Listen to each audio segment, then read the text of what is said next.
Mid day meal workers union संबंधित सीटू का जिला अधिवेशन चंबा में संपन्न हुआ। अधिवेशन के उद्घाटन भाषण में सीटू जिला सचिव सुदेश ने कहा कि आज देश में केंद्र सरकार पूरे देश को स्कीम के तहत चला रही है। देश में कोई भी नियमित रोजगार नहीं दिया जा रहा है। जो स्कीम वर्कर 20 साल से काम कर रहे हैं लेकिन उन्हें कोई भी सामाजिक सुरक्षा नहीं है। न्यूनतम वेतन नहीं दिया जा रहा है। मिड डे मील वर्कर को हिमाचल में केवल 4,000 रुपए दिया जा रहा है, जो कि ऊंट के मुंह में जीरा है। इतने से मानदेय में कोई भी व्यक्ति अपना परिवार नहीं चला सकता है। जहां एक और मिड डे मील वर्कर देश के भविष्य बच्चों को पोषित कर रहे हैं, वहीं दूसरी ओर अपने ही परिवार को कुपोषित कर रहे हैं, क्योंकि इतने कम रुपए में अपना परिवार को चलाना मुश्किल है। आज mid day meal workers union का अधिवेशन जिला स्तरीय बुलाया गया था, जिसमें लगभग 8 ब्लॉक के हमारे मिड डे मील वर्कर्स ने भाग लिया। और अधिवेशन जो था वो मिड डे मील की आज के समय में जो समस्याएं हैं, उनकी जो मांगे हैं, उसको लेकर बुलाया गया था, जिसमें ये पास हुआ कि आने वाले समय में मिड डे मील वर्कर्स की जो मुख्य मांगे हैं उनको लेकर आंदोलन किया जाएगा। मिड डे मील वर्कर्स लंबे समय से सन 2004 से काम कर रहा है और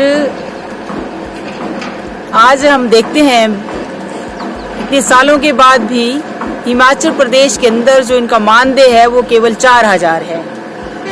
अभी की सरकार ने पहले 3500 था, ये 500 रुपये की बढ़ोतरी की है, मगर अभी भी अफसोस की बात यह है कि कई ब्लॉक में वो जो सरकार ने घोषणा की है वो भी लागू नहीं हुआ है। अभी भी कई ब्लॉक्स के अंदर जो है वो 3500 रुपये उनको मिल रहा है। तो सम्मेलन में सभी कार्यकर्ताओं ने यही चिंता जताई कि हम सरकारें चुनते हैं और सरकारों का कोई ध्यान हमारी तरफ नहीं होता है।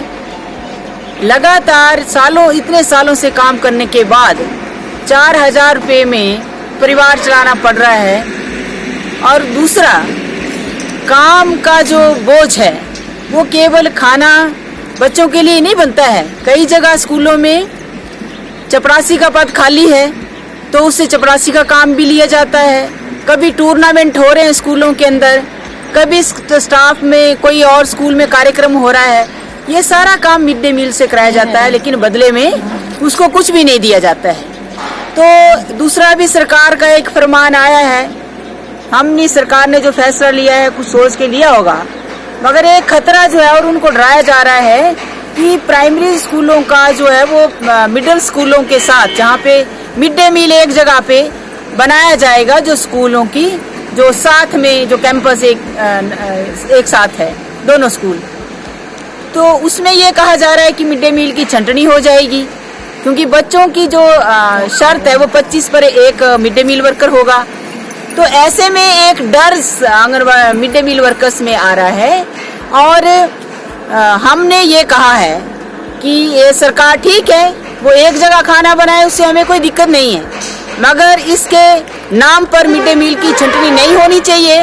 और अगर सरकार ऐसा करती है तो इसके खिलाफ जो है फिर आंदोलन जो है वो होगा और सरकार को आंदोलन का सामना करना पड़ेगा। हम मांग ये कर रहे हैं सरकार से कि इस महंगाई के दौर में 4,000 से परिवार नहीं चलने वाला है। बड़ी हैरानी की बात है, पिछले 10 सालों से जो केंद्र में भाजपा की सरकार बैठी है, एक भी पैसे की बढ़ोतरी मिड डे मील के वर्कर के मानदेय में नहीं की है। केंद्र से आज भी मिड डे मील वर्कर को 1,000 रुपये मानदेय दिया जाता है। तो ये सरकार, जो केंद्र की सरकार बड़ी बड़ी बातें करती है, मगर जो निचले स्तर पे आदमी काम कर रहा है, जो गरीब आदमी है, उसके बारे में उसका कोई भी ध्यान नहीं है। तो आने वाले समय में इसको लेकर भी आंदोलन किया जाएगा। हम सरकार से ये कहना चाहते हैं कि मिड डे मील के अंदर कौन लोग काम कर रहे हैं, ये बहुत गरीब आदमी हैं, जो IRDP के अंदर है, जो बिड्डो है, जो बेसहारा है, जो अपंग है, इस तरह का जो वर्कर है वो काम उसमें कर रहा है। और इस इतने कम पैसे में जो कुछ और काम नहीं कर सकता है, कोई कमाई का साधन नहीं है, ऐसे में कैसे उसका परिवार चलेगा? तो उसकी जिंदगी, जीवन यापन पर एक प्रश्न चिन्ह जो है वो लग रहा है। किस तरह से परिवार चलेगा। ये हम सरकार से कहना चाहते हैं कि मिड डे मील वर्कर को न्यूनतम वेतन जो है वो लागू करें। उनका जो लोग रिटायर हो रहे हैं पेंशन दें, ग्रेच्युटी दें, छुट्टियां नहीं मिल रही हैं। स्कूल के अंदर जो साथ काम करने वाले लोग हैं उनको छुट्टियां हैं, टीचर को छुट्टी है, पार्ट टाइमर को छुट्टी है, चपड़ासी को छुट्टी है, मगर मिड डे मील वर्कर को छुट्टी नहीं है। तो ये सरकार को जो दोहरा रवैया है वो इस तरह से नहीं होना चाहिए। तो मिड डे मील को छुट्टी मिलनी चाहिए। हाई कोर्ट ने कहा कि 12 महीने का बाकी लोगों को वेतन मिलता है, मिड डे मील को क्यों नहीं मिलता, उसको लागू सरकार नहीं कर रही है। तो 10 महीने का वेतन मिलता है। तो हम ये मांग कर रहे हैं कि उनको भी 12 महीने का वेतन जो है वो दिया जाए, हाई कोर्ट के फैसले को लागू करें। ये हम कह रहे हैं और आने वाले समय में इन सारी मांगों को लेकर जो है वो आंदोलन की जो है वो रूपरेखा बनाएंगे और आंदोलन